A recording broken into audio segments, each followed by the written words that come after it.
Hello guys, and welcome to another video on introduction to Python. And in today's lesson what we are gonna see is very important in any programming language called functions. And what are functions, how to use the functions in Python, what are the basic syntax, and we will follow along with an example so that it could be easier for you to understand. And along with that we will see some important points like how to pass an argument to functions, and lots of more things are coming up. So let's get started.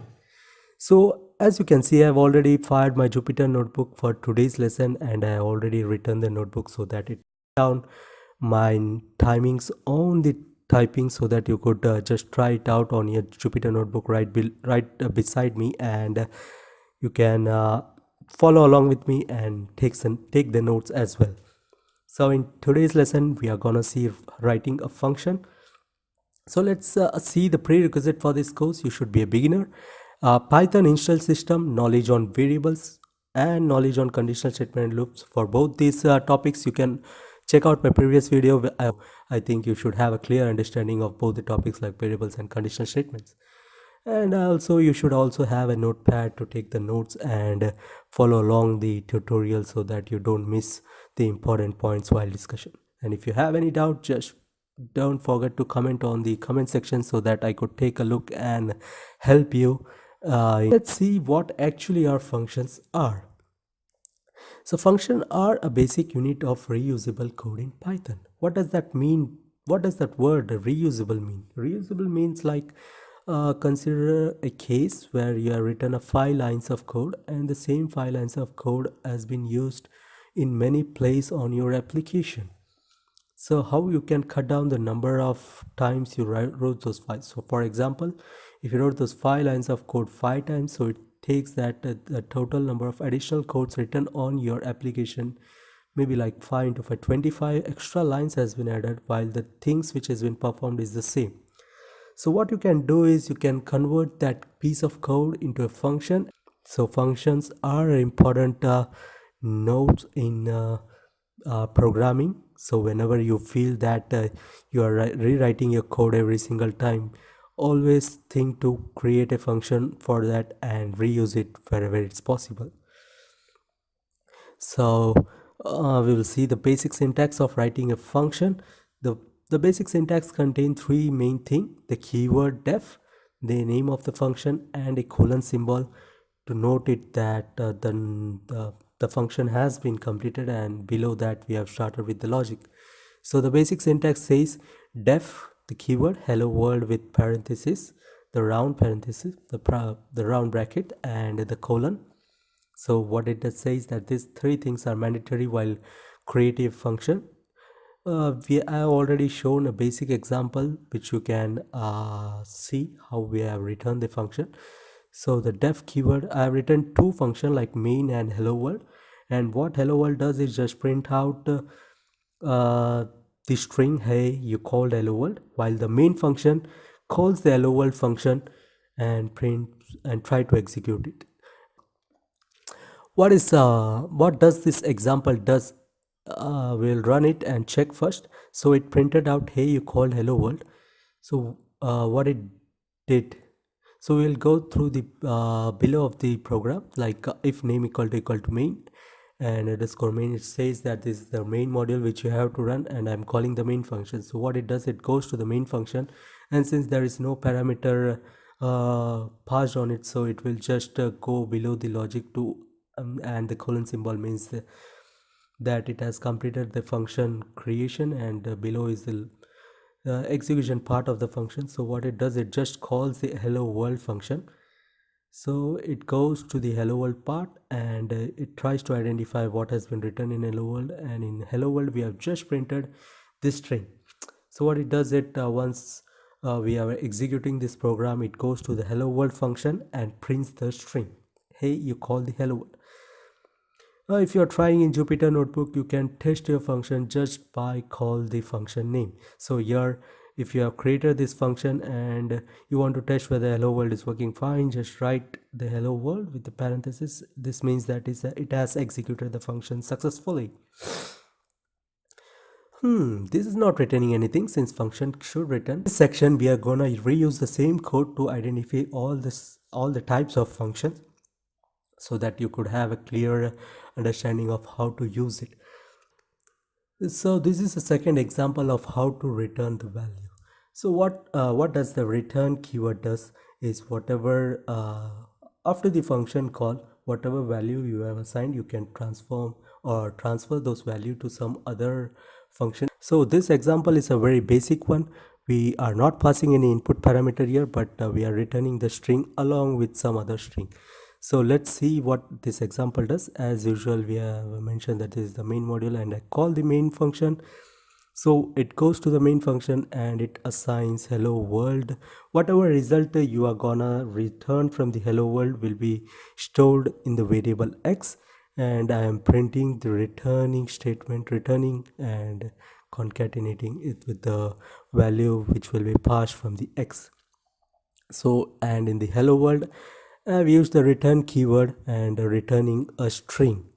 So when I run this, it goes to the hello world and it return hey you called hello world, and when it comes to the main function, hey you called hello world get assigned to x, and I am printing returning hey you called hello world. That's cool. Right now we are doing a static function, like it's a void, it's returning a simple statement. Every time it will be the same unless you change the return function. But what if based on your initial input you want to change something and the return result should be varied based on what you have passed? How to pass an argument. The arguments are something like a variable which you assign to that function, and when you pass that input while calling the function, it will pass to your function variables and it will return the results based on what you have passed as an input if you are using that variable in your function. So let's cover this concept by this example.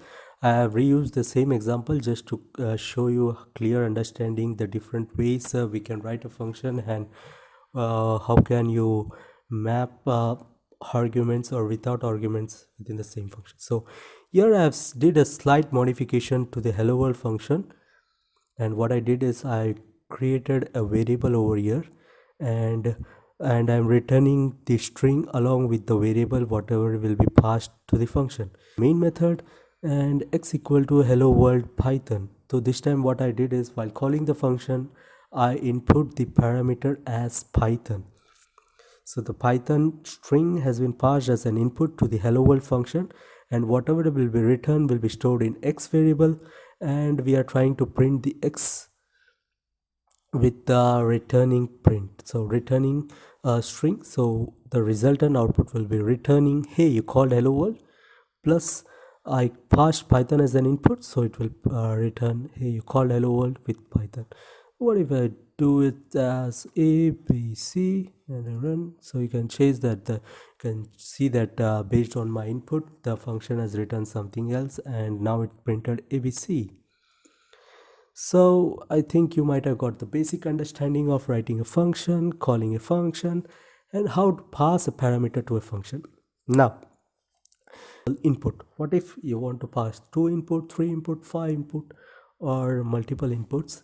At that time, what you can do is you can create variable one way. The first way, you can create variable like I want to pass four inputs. So what I did is like pass 4 A B C D. Okay, and I'm passing 4 variable while calling the function. So this is the basic way. When I run this program, yeah, it says 40. Just return the sum of all the number which you have passed to the function. So as you can see, it has returned as 40. But what if I have only 3 parameter and I am passing 4 input variables to the function? At that time, it will throw an error stating that this is type, because testnum takes 3 positional argument but 4 were given. So what does that mean? We have only 3 variable to be taken as input, but we are passing 4. To change, because I have removed the d, but the variable d, but this not has been removed from here. And when I run this, yes, this time it took the path. So one way to do is like you can keep one variable as default. You can set one variable as a default value and when I try to run this program, yeah, it executes perfectly fine. Maybe you want to know like plus d. Okay, so it picked a as 10, b as 10, c as 10, and d value it has picked from the default value which we have set while creating the function. So even if I pass 3 input parameter this time, the function worked because we have a default value for the fourth variable. If we don't assign a default variable, it will throw an error. Always make sure to have a default value so that it could be easier uh, for the function call, and you won't get any failure message. But what if I want to update that default value? So you can pass, like I pass 50 here, and when I try to run the program, it says, oh sorry, okay, yeah, and it says 80 this time because it overrides the default value and takes 50 as the input, and it gets a sum of 10 plus 10 plus 10 plus 50, and it's 80, and it's printed the result. This is amazing. But consider a case where you don't know how many number of input parameter you're gonna pass to your function call.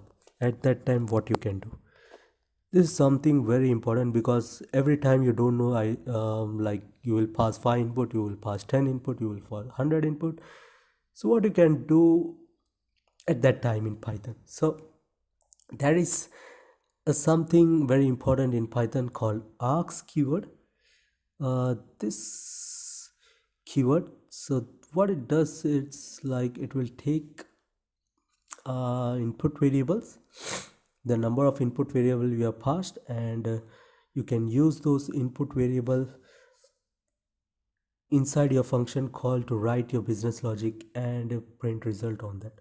So consider the same function. This time what I did is like I use the args keyword, and the input is this time 10, 10, 10 and 10, means 4 times I have passed the 10 variable, and I am using a loop. First I have written a conditional statement like if length args, means input passed as a parameter to the function call, then loop on all those arguments and print the value.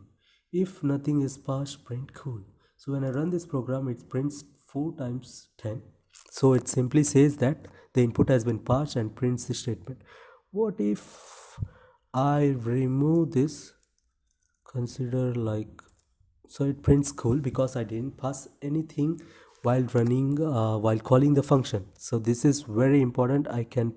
So what if I pass only 10? This will print only 10. This is very important to understand. Like if you don't know how many input parameter you're gonna pass, so the best thing is use the args keyword, collect all those input from the from the function call, and use that in your logic and return the result based on the number of input passed. But this is limited only to the normal list type or something. But what if you want to pass a dictionary as an input and you don't know the number of input variable you will pass as a dictionary? So chaos is something, K-args is something where you can pass complete a dictionary as an input without knowing how many variables it will contain. So if you want to pass dictionary as an input, so you can use k-args in your function and call the function. So consider this example. I have created a dictionary variable. So the main criteria to call this is like you have to pass the two star, after that the variable name. So k-args also has 2 stars, while we saw in the args that it had 1 star, and then you can call the functions. So calling the function like testnum, I have created a testnum function with that k-args as input, and I'm checking if the input has been passed, print the whatever input has been passed, else print cool. So in this example, I have created a dictionary and assign and store it in a variable x, and while calling the dictionary while calling the function by passing the dictionary, I have created a 2 star and passing the dictionary variable. So what it does, it prints a equal to, because I've created a equals whatever value has been set as in dictionary, a equal to 10, b equal to 20, c equal to 30, and d equal to 40. So this printed the dictionary, whatever has been set inside a dictionary, so that you can just fetch all this value. I've just used a for loop to print all those value present inside a dictionary. I picked the value from the kiosk keyword and I looped it through it and printed all those value inside. So if you want an additional of aux and kiosk, just look at what is the main difference between aux and kiosk. If you want to pass an argument list, you can use aux, but if you want to pass advanced like a dictionary or tuple, so you can use kiosk. So there is one more and the major difference while calling is like they have one pointer or star, while kiosks use two stars to call, and this is the major difference. And there is some more topics which needs to be covered in function like generators and decorators. Maybe I won't cover in this video, but a separate video has been coming up soon. For that you may practice this, and if you feel any doubt, or if you have any doubt, just comment it on the comment section so that I could have a look on it and I could help you. That's all for today. Thank you.